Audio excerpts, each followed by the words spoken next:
As promised, here we are for another PvP tier list for My Hero Ultra Impact. We do have 5 new units to place. 4 of them being Impact Fest or limited characters, which is kind of crazy. They've only released like 1 general pool unit recently.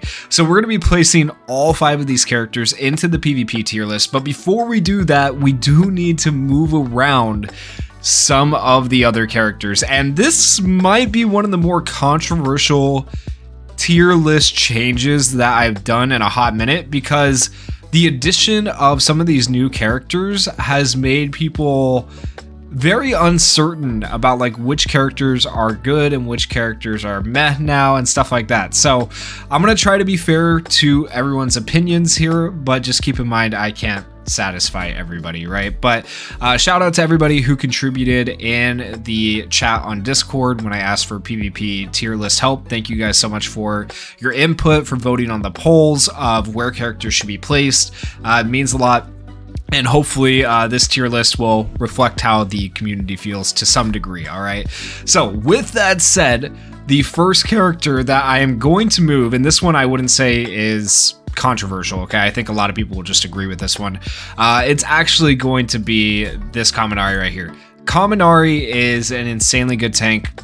I might argue the best tank in the game at this point. And it's weird because originally when he came out, like, we knew he was decent, right? We knew he was good, but I don't think anybody realized just how good he was actually going to be. And like now with the addition of Red Jiro, with the addition of Endeavor, who has the piercing shot, and like all these other characters, especially Red Jiro though, I feel like Kamari has become really, really good and really useful.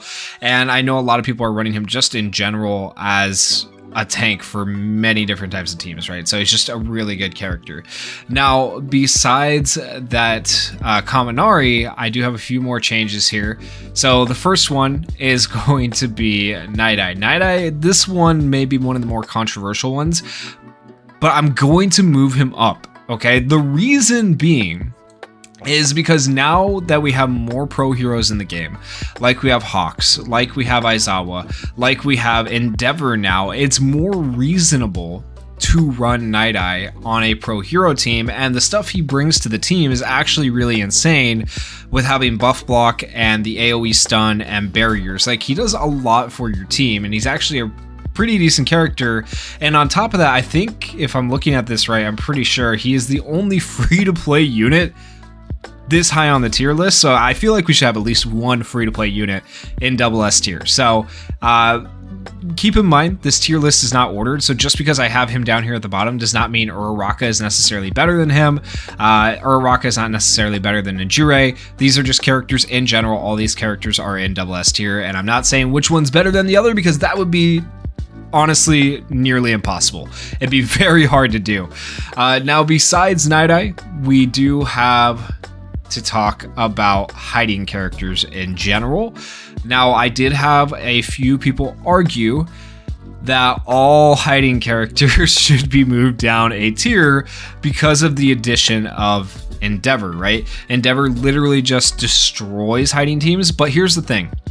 Not everybody has Endeavor, just like not everybody has the hiding characters, and in general, a lot of the characters that can hide are still very much used despite Endeavor being a thing in Ultra Arena, whether that's on defense or attack. So just because Endeavor exists, I wouldn't say all hiding characters necessarily get moved down, but just you know, put into perspective some of the hiding characters. We got Celebration Momo, Valentine's Momo, Monoma, who hides, Red Aizawa hides, right? A lot of these characters, Sue can hide.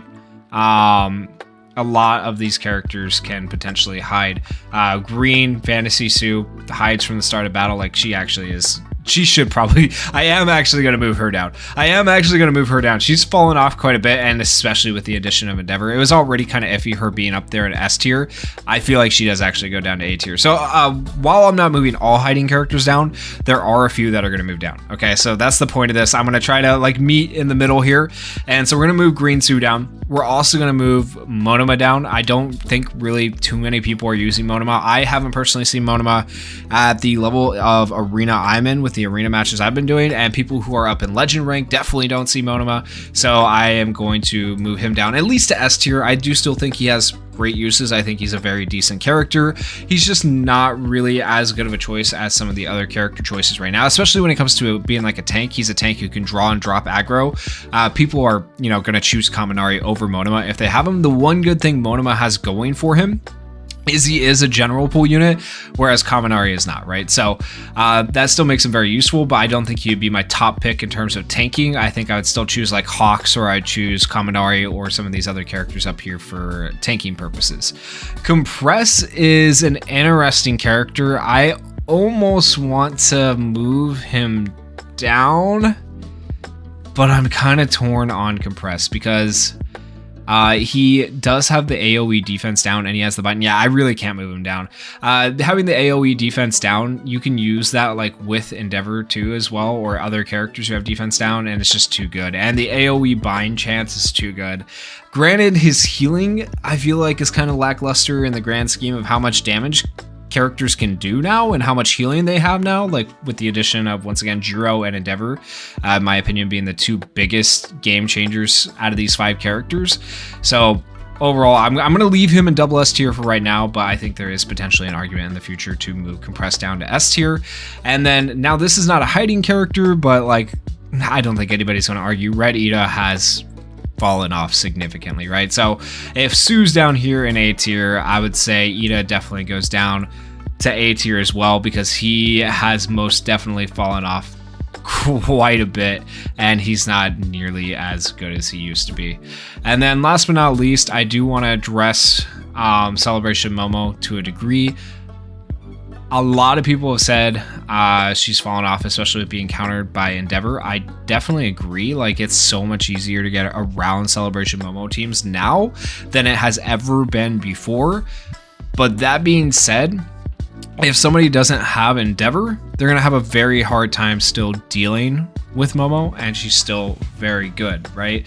So I think in terms of where she is placed, I'm going to leave her in double S tier for right now. But there is definitely an argument for her to go down to S tier. But if I move her down to S tier, she's like been the pinnacle of supports for a while, then I have to move like every other hiding character down, in my opinion. So since I'm not moving her down, I feel like it's fair that I've moved down a few hiding characters, but I can't move down every single hiding character in the game down a tier. Like, that would be a bit ridiculous, right?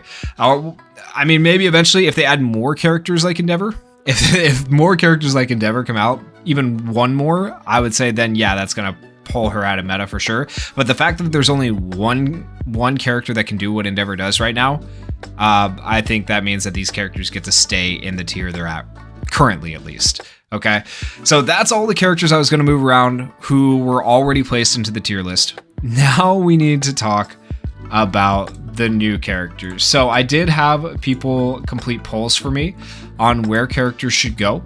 And so the first character we're going to be placing is going to be Uraraka.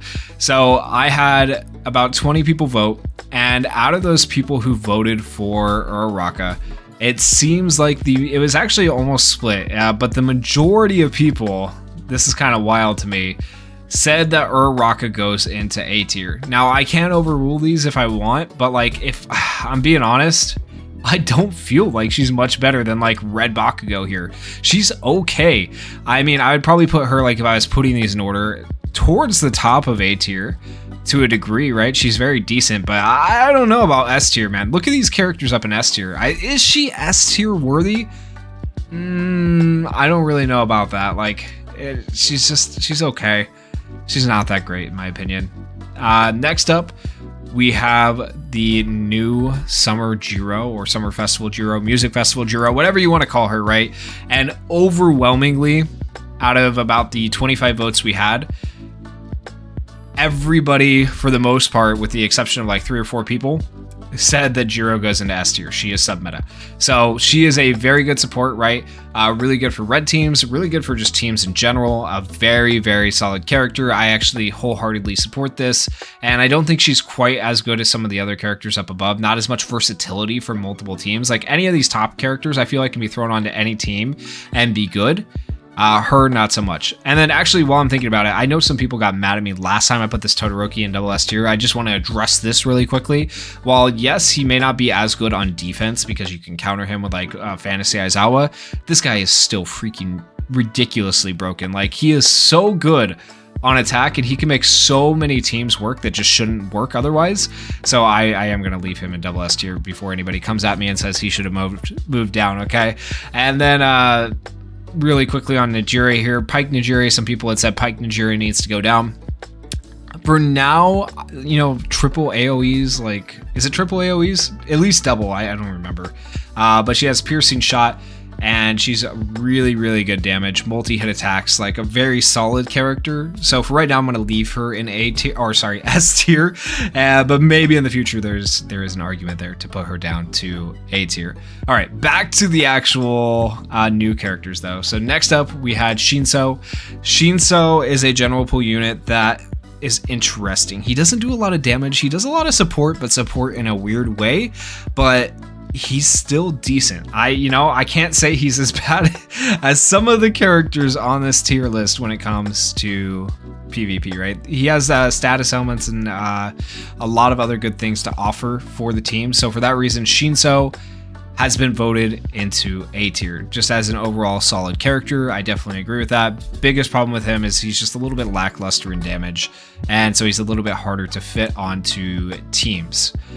Next up, we have Endeavor. This one, overwhelming support for the tier he is in. Like, it's absolutely ridiculous.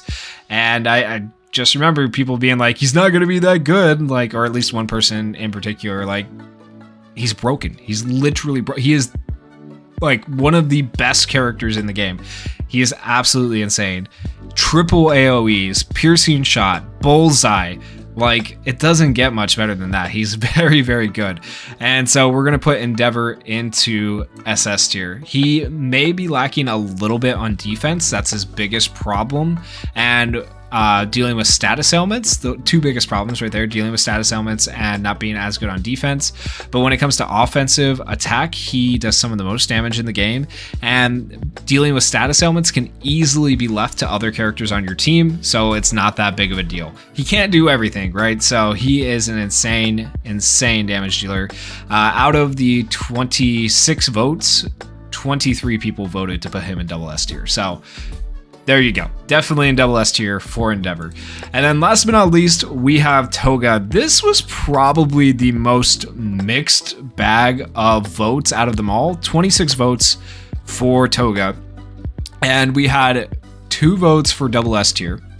We had 9 votes for S tier, 8 votes for A tier, 4 votes for B tier, 1 vote for C tier, and then 2 votes for F tier. Some people really just hated this character. To be fair, I did say I would overrule even if like majority doesn't necessarily win in these tiers, right? Because it was a 1 vote difference. So a lot of people said, 9 people said S tier and 8 people said A tier. Those are the top 2 highest tiers. In my opinion, after using Toga, and after testing her, after doing the showcase, like I've used her in many, many matches, right? It is very hard to get a perfect battle score with her on your team, okay? Especially at level 100. Can I win the match? Absolutely. Will I get a perfect? It's a little bit more iffy. At level 110, 120, 130, Toga becomes a much better character. Adding on her specific memory, she becomes a way better character. But these are just things that are going to be a lot harder for the average player to achieve. The average player is probably not max duping Toga to level 130 UR+, and probably not max duping her memory and then putting that on her either. Right? So most people are going to have this character at level 100 with a memory, if they're lucky, that's 1 dupe, right? Or something like that, or no memory at all. And without her memory, she's definitely lackluster.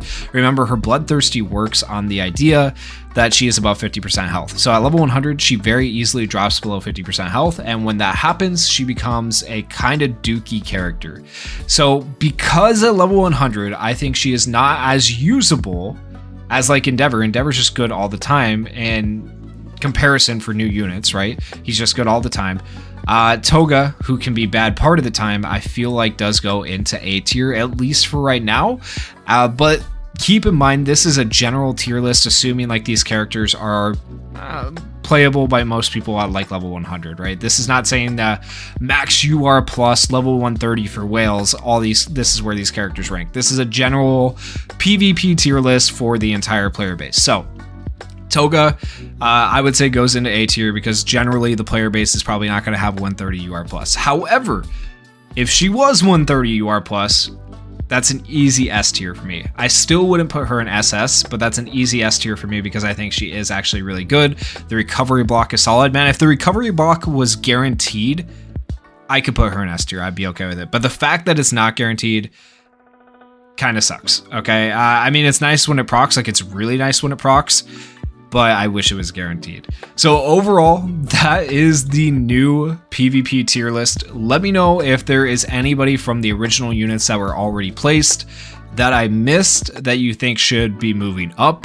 or moving back down. I always hear people talk about Gear Shift Deku and how they want him to move in the tier list. I won't say which way, but I mean, personally, I don't think that is called for, especially looking at the units that are available in the tiers where they're at right now.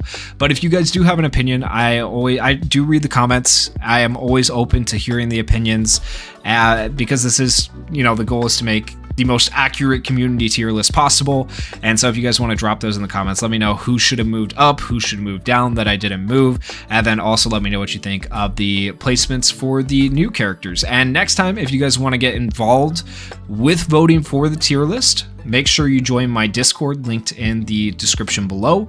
I do an app for the My Hero people in the server, so make sure you grab that role as well from the roles channel, and then you can participate next time in helping decide how this tier list plays out. Thank you guys so much for watching, and I appreciate every single one of you genuinely who supports the channel. And yeah, just thank you so much. I don't know what else to say. Peace.